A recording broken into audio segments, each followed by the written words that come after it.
Bonjour Nadège. Bonjour Fabien. Ça fait plaisir. Merci de m'accueillir pour cette nouvelle rencontre avec Nadège qui va nous parler de l'irrigation du côlon, dans tout ce que ça comprend et ce que ça peut apporter.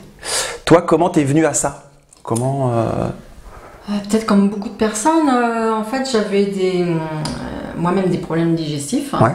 Voilà. Je suis de formation infirmière, donc voilà, on essaye de se soigner un peu comme on peut. J'ai quand même été suivie par la médecine traditionnelle. Ouais. Et puis j'ai fait la rencontre par hasard ou pas. Le hasard n'existe pas. Voilà, avec un praticien en irrigation. Et donc ça fait 9 ans maintenant. D'accord. Ça fait 9 ans que j'ai commencé. Et c'est vrai que à raison d'une fois par mois, donc je vais le voir et avec un bienfait inégalable. D'accord, ouais. Voilà, pour moi, que j'ai expérimenté. Ça faisait déjà un moment que je faisais moi des formations en développement personnel, donc voilà, ça a évolué comme ça. Et puis du coup un petit peu déçue de mon travail, enfin du milieu médical. Oui. Voilà, après des congés parentaux, du coup envie de changer. Voilà. Et puis je trouvais dommage, donc ça fait 8 ans, enfin 9 ans maintenant, mais au bout de 8 ans, je trouvais ça dommage que ça ne soit pas proposé à plus grand public, notamment en Mayenne où il y avait personne qui proposait cette technique-là. Donc voilà, cherchant à me recycler un peu, entre guillemets, et puis celui chez qui je vais, au bout de 9 ans, donc on parle beaucoup. Ouais, ça. Un petit peu, voilà, formé. Il t'a guidé vers ça. Et puis même il va bientôt prendre sa retraite, donc du coup il me dit comment je vais faire. Il sera plus là. Il sera plus là. Et puis c'est pour ça que je me suis vraiment dit c'est dommage que pas plus de personnes en bénéficient, parce que moi ça m'a vraiment changé la vie à ce niveau-là. Parce que toi en fait t'es rentré au départ par là parce que tu as eu un problème de santé et tu as découvert ça. C'est ça. Voilà. Avant je connaissais pas du tout. Donc c'est un médecin qui t'a conseillé ça au départ? Par des recherches personnelles. Ouais, d'accord, ok. Des synchronicités qui font que je suis arrivée à ça. C'est ce praticien-là qui était médecin. Mais c'est pas quelque chose qui était courant et qui était facilement accessible, Pas du tout. Enfin, au départ, moi, j'allais consulter cette personne pour de la phytothérapie. Ouais. Donc, et puis pour mes enfants. Et puis c'est quand j'ai vu qu'il avait la machine et puis qu'il faisait ça, je dis c'est quoi? Et au vu des problèmes que j'avais, je dis ça serait bien pour moi. Ouais, d'accord. Et je me suis lancée. Donc les lavements, moi je connais ça depuis toute petite. Donc les lavements avec le bro là, comme nos grands-mères pouvaient faire. Ouais, d'accord. La poche. Donc du coup j'étais prête à expérimenter et ça a un tel confort. Par rapport au lavement classique. Bah oui. Et puis ça, on va beaucoup plus loin, beaucoup plus profondément, et du coup, voilà. C'est ça. Et plus en douceur, peut-être, parce que beaucoup plus en douceur. Ah, si, beaucoup plus en douceur. Ce que tu disais le jour. Il n'y a pas 1 litre qui vous arrive d'un coup comme ça. C'est vraiment un petit filet d'eau qui. Donc la technique, en 2 mots, c'est. Si tu peux expliquer. Alors la technique, c'est ce qui rebute un petit peu plus les gens, des fois, mais. Technique, en fait, on pourrait regarder tout à l'heure, mais il y a. Bon, on va venir voir la machine, il y a une canule, en fait. Il y a une canule qui va donc à niveau de l'anus. Ouais. Il y a un petit tuyau qui amène l'eau filtrée, réchauffée, et puis on règle le débit. Donc c'est un circuit fermé. Ouais. L'eau rentre, ça permet de décoller les matières. Et puis quand la personne elle sent que ça pousse ou qu'elle ne peut plus recevoir de l'eau, on ouvre une vanne et les matières elles ressortent. Et c'est des bains, et après on referme la vanne, l'eau rentre. Et c'est des bains successifs comme ça d'imprégnation d'eau, tiédie, qui permettent de décoller petit à petit les matières. Donc l'intérêt, parce que tout ce qu'on appelle le côlon et l'intestin, il y a plein de mémoires. Moi, ça m'a bien parlé. Ça. Oui, on peut aborder ça. Ouais, et sans parler de ça, à la base, d'un point de vue organique, le fait de laver le côlon et l'intestin, c'est quoi les effets bénéfiques, positifs? Déjà dans l'intestin, alors maintenant il y a de plus en plus, on voit de plus en plus de bouquins, de plus en plus d'émissions qui parlent de l'intestin, deuxième cerveau. C'est vrai que c'est un organe qui a souvent été un peu ignoré, mais dans le côlon, en fait, tout est impacté dès le moindre stress. Oui. Le moindre stress, la moindre angoisse. Et le côlon, on voit bien quand on part en voyage, quand on a un événement, soit on a la diarrhée, soit au contraire on est constipé. Enfin, ça peut faire les deux effets. On voit bien dès qu'on a un état de stress ou dès qu'on est un changement d'habitude fait que il change. Il est en réaction. Voilà, en réaction. Et du coup, ça veut dire qu'au cours de toute notre vie, en fonction des événements qu'on vit, en fonction de ce qu'on mange aussi, avec l'alimentation qui est raffinée aujourd'hui, les repas pris sur le pouce, tout ça. Donc en fait, ça fait plein de toxines qui restent dans le côlon et qui ne sont pas évacuées ou enfin voilà, qui sont impactées en fait. Et du coup, le fait de faire un lavement permet de nettoyer toutes ces toxines. Ouais, d'accord, ok. Qui sont, alors le côlon, donc c'est un long tube qui peut faire environ jusqu'à 1,50 m. Ouais. Et le tube, enfin il y a la paroi et c'est plein de petits plis, plein de petits replis. D'accord, ouais. Donc si on dépliait, ça ferait la surface d'un terrain de foot. Tu vois. Donc dans ces petits replis, à chaque fois qu'on stresse, à chaque fois qu'on prend des alimentations qui ne nous conviennent pas, et ben du coup ça se glisse. Ça vient se loger, en fait, ça colmate. Ouais. Voilà, dans les replis. Et aussi, si on ne laisse pas de temps de pause entre les repas, bah, du coup, on est tout le temps en train de lui amener. Donc tout est colmaté. C'est pour ça que souvent on parle qu'au bout d'un moment, l'alimentation que tu manges, elle va plus t'apporter réellement parce que tout le conduit, en fait, il est colmaté et il n'y a pas, il pas l'apport de nutriments, de vitamines, ce qui fait qu'on est obligé de manger plus, ou alors qu'on se sent plus fatigué, ou que la peau vieillit, tout simplement. Ouais. Parce qu'il n'y a pas les bons nutriments. Donc c'est aussi un des effets de l'irrigation, c'est que la peau rajeunit, le teint s'éclaircit, il y a un regain d'énergie parce qu'on absorbe mieux les vitamines. Oui. Du coup, voilà, il y a tout un... Alors, comme tu parlais aussi des mémoires tout à l'heure, par le stress, donc il y a des choses qui peuvent s'impacter dans les replis, et du coup, en faisant des irrigations, alors pas dès la première, mais au fur et à mesure des irrigations, on peut aller nettoyer des mémoires qui se sont impactées au niveau du côlon. Donc, Et tu parlais en fait que le côlon, il a aussi une résonance avec ton chemin de vie un peu. Oui, alors après, apprendre avec discernement, mais on peut quand même voir, enfin, il y a une sorte de lecture simple. Que moi j'utilise, après, pas obligatoire, mais j'ai eu cette connaissance en tout cas que la vie adulte est plutôt vers la fin du circuit, et puis plus on remonte, plus on va vers l'enfant. C'est ça. En fait. Ce qui correspondait, moi, les deux nœuds que j'avais. Des travaux faits. J'ai trouvé le petit. Voilà. Enfin, je sais pas si je le mettrai, mais si, je partage tout. Tu sais, sur ce point-là, je te disais que je me voyais petit, il y a quelqu'un qui partait. Tu te rappelles qu'on avait parlé, peut-être que c'était les croyances par rapport au Père Noël. C'est ça. S'il y a des enfants qui regardent, vous coupez. Parce que le Père Noël, voilà. Mais il y avait ce côté-là où je me voyais, moi, 4-5 ans, il y a quelqu'un qui partait. Donc tu me partages que ça peut être les croyances liées au Père Noël ou à ces choses-là. Du coup, j'ai cherché, ça me parlait pas trop. Comme j'ai une sœur jumelle, j'ai appelé ma sœur jumelle. J'ai dit Béatrice, quand on avait 3-4 ans, il s'est passé quoi, voilà. Elle, ça lui parlait pas. Et en fait, maman expliquait que quand on avait 4 ans, on habitait un village, on a déménagé en cours d'année et on a changé d'école. Et là, maman, elle a choisi de nous séparer de classe.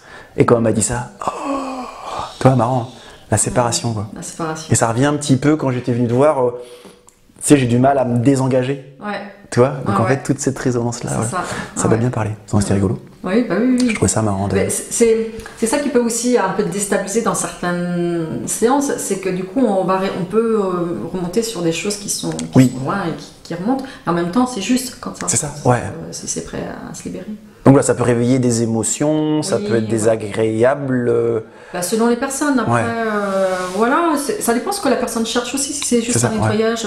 On peut venir faire une irrigation juste pour un nettoyage physiologique, on va dire. Ouais, d'accord. C'est-à-dire qu'une fois de temps en temps, quand on a des traitements, quand on a fait même en cas de cancer avec des chimios, si on veut se nettoyer de toutes ces toxines qui peuvent s'impacter au niveau des intestins, du coup, ça aide en fait à libérer. J'ai pas pensé. Donc c'est après un traitement de chimio. Donc après une chimio, le lendemain ou le surlendemain ou la semaine qui suit? Oui, parce que le corps est déjà bien fatigué avec la chimio. D'accord. Je pense qu'il faut... Mais il peut y avoir un accompagnement complémentaire pour nettoyer. Ouais, d'accord. Pour enlever tout ce qui est toxines, quoi. Super. Tout ce qui n'a pas été intégré.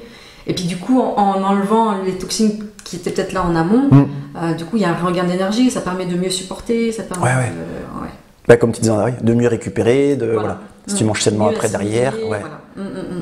D'accord. Oui. Donc oui, c'est ça, les gens qui viennent te voir, ça peut être pour juste un effet bien-être. Il y a des gens qui préventif, voilà.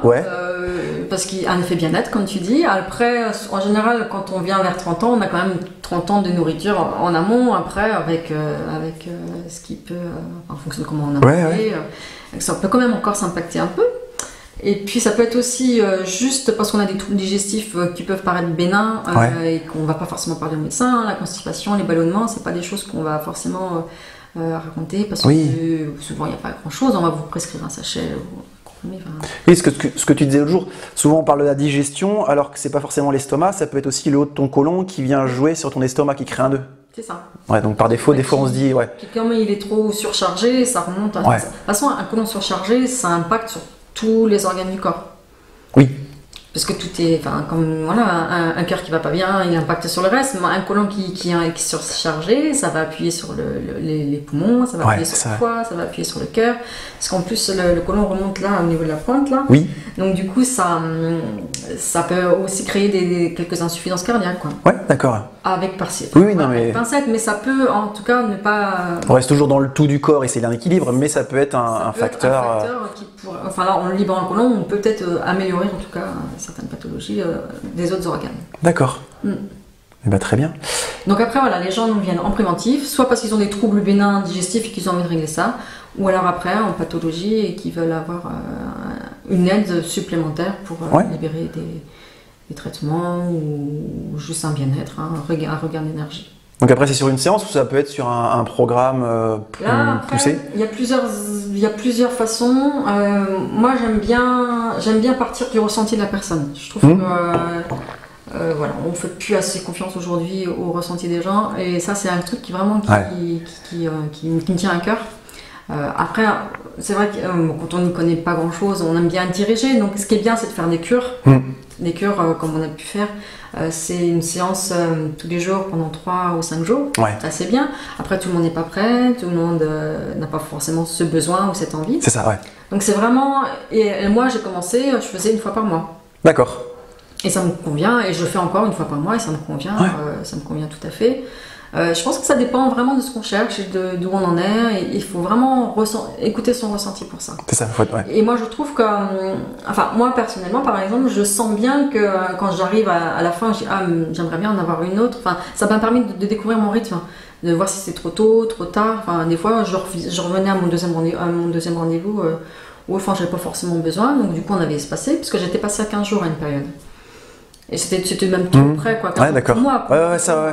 Et en passant à 3 semaines, alors j'avais essayé 4 à 5 semaines et je sentais que j'étais encombrée et ça c'est mon ressenti. Enfin, mais ça qui est bien en fait, c'est que plus tu prends le temps de t'écouter, plus tu te connais. C'est ça. Donc au départ, quand on ne connaît pas, c'est ça. La première chose, c'est ça en fait. C'est qu'il n'y a rien de standard en fait. Je pense que chaque corps est unique en fonction même des émotions qui peuvent remonter. Mais oui, tout à fait.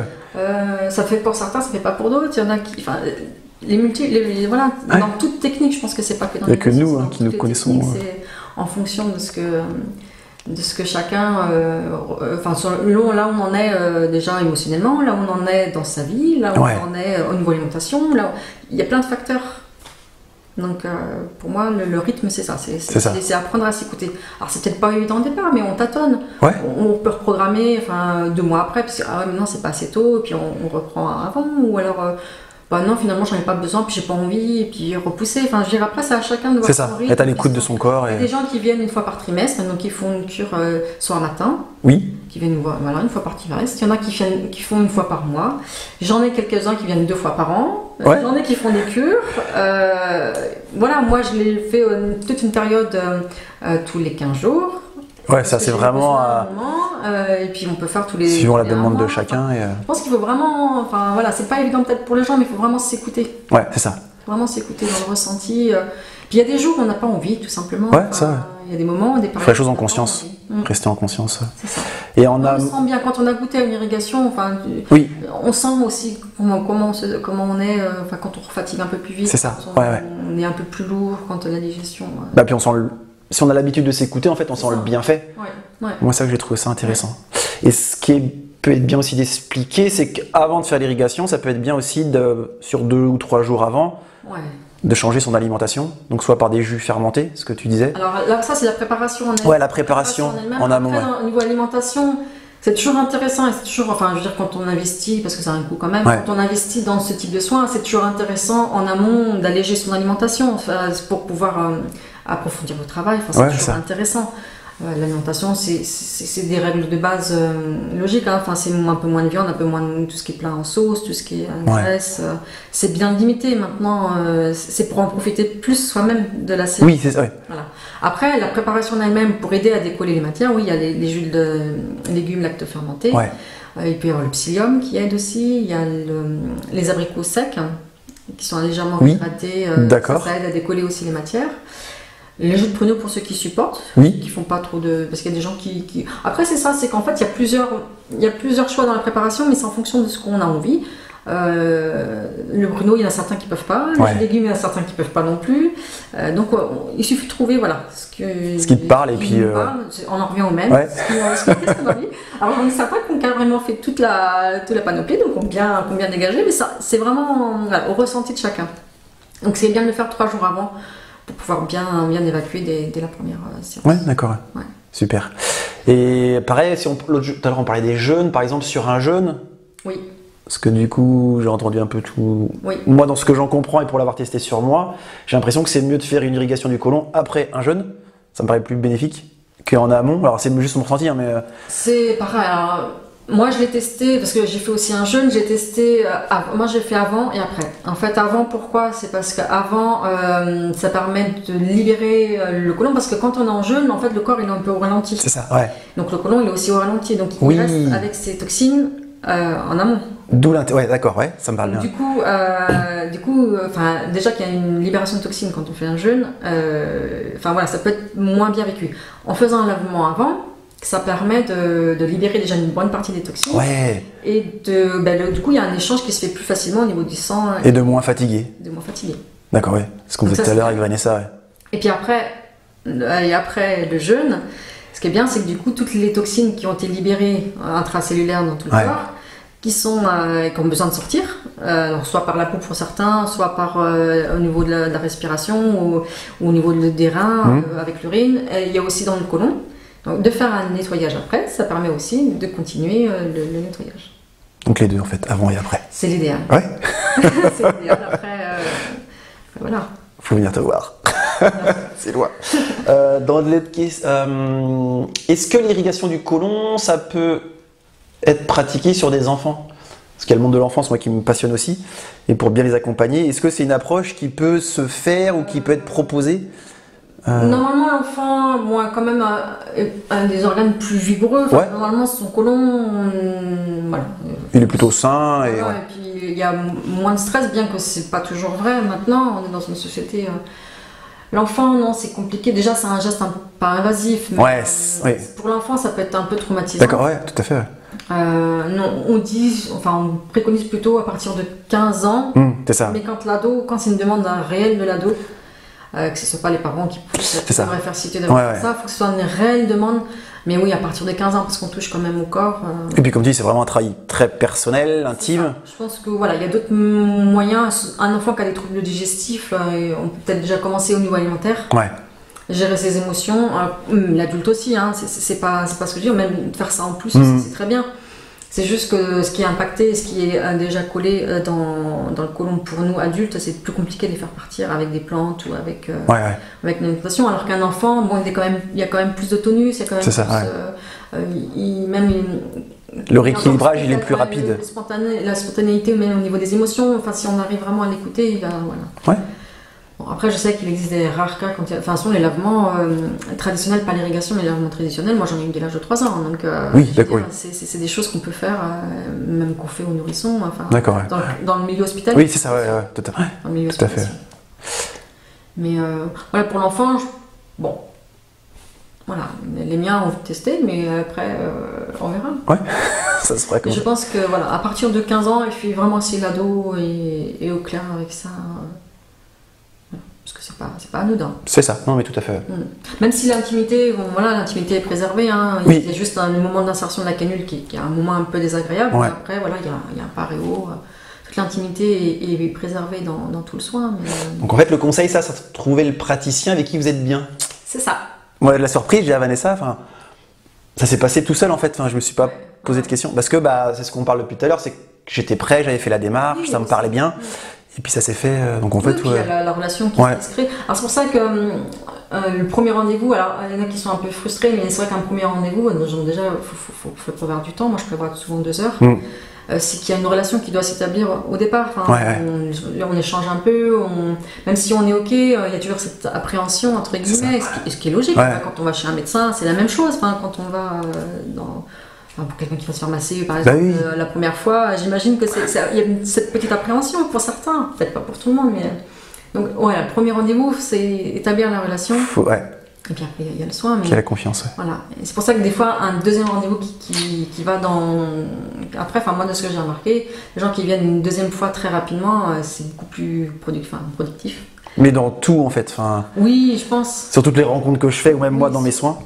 Dans mes soins que je propose, je me rends compte, comme tu dis, la deuxième fois, il y a la rencontre avec l'autre. Tu vois, il y a la confiance, il y a un lâcher-prise qui est plus grand, et puis ça permet de. Ouais. Je pense que c'est valable pour tous les domaines, absolument tous les domaines. Ouais. Le praticien, il va plus amener l'information et l'autre, il est plus prêt à la recevoir. Donc en fait, ça marche bien. Après, c'est vrai qu'avec les formations, je trouve que l'irrigation, c'est un travail sur le corps, en libérant quand même l'esprit. Et après, moi, j'ai différents outils que j'apporte pour essayer de libérer sur d'autres points. Est-ce que tu as plusieurs corps à ton arc? Voilà, c'est ça. Donc que j'utilise pendant les séances. Ouais, ça. Ouais. Si tu devais donner un conseil bien-être, toi, ta vision du bien-être, ça serait quoi? Comment agir pour le bien-être? Ouais. Toi, Nadège. Alors, moi, je trouve que s'écouter. Ouais. S'écouter. Enfin, je pense que et c'est aussi un travail que je continue à faire. S'écouter au niveau de l'alimentation. D'accord. Ne pas se donner des dogmes, il faut absolument que je mange ci, il faut absolument que je mange ça, ou je m'en fiche, et puis je fais. C'est vraiment s'écouter, quoi. S'écouter. Alors, au niveau colon, bien mastiquer. Bien. Ça me parle bien, ça, moi, faut que j'apprenne. Ça, on retrouve, pour l'avoir testé, de vraiment faire cet effort de bien mastiquer, on a une meilleure digestion, et je trouve qu'en termes de bien-être, ça impacte sur. Mine de rien, la digestion, c'est un gros travail. Quoi. Mais oui.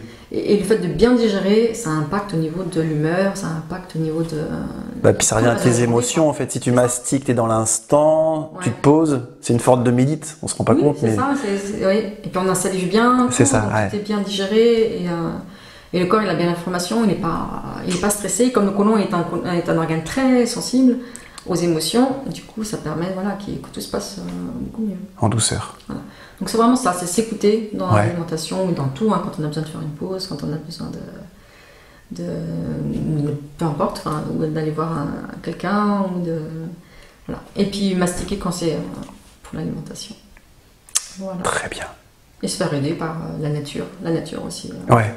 C'est quoi la nature? C'est des balades? Savoir prendre l'air, savoir l'observer, savoir respirer, les odeurs, c'est la vue, les odeurs, c'est tous ces sens en fait, savoir aiguiser tous ces sens en allant dehors. Et il suffit pas il n'y a pas besoin d'argent pour ça. Il suffit d'aller dehors, d'ouvrir la porte, aller regarder une fleur, prendre le soleil, profiter de l'instant. Et ça permet, pour moi, ça me fait apporter une hygiène de vie. Voilà. Et merci Nadège. Je vous donne rendez-vous la semaine prochaine pour une nouvelle rencontre avec le décodage dentaire. Et puis, au plaisir de te revoir. Pareil. Merci.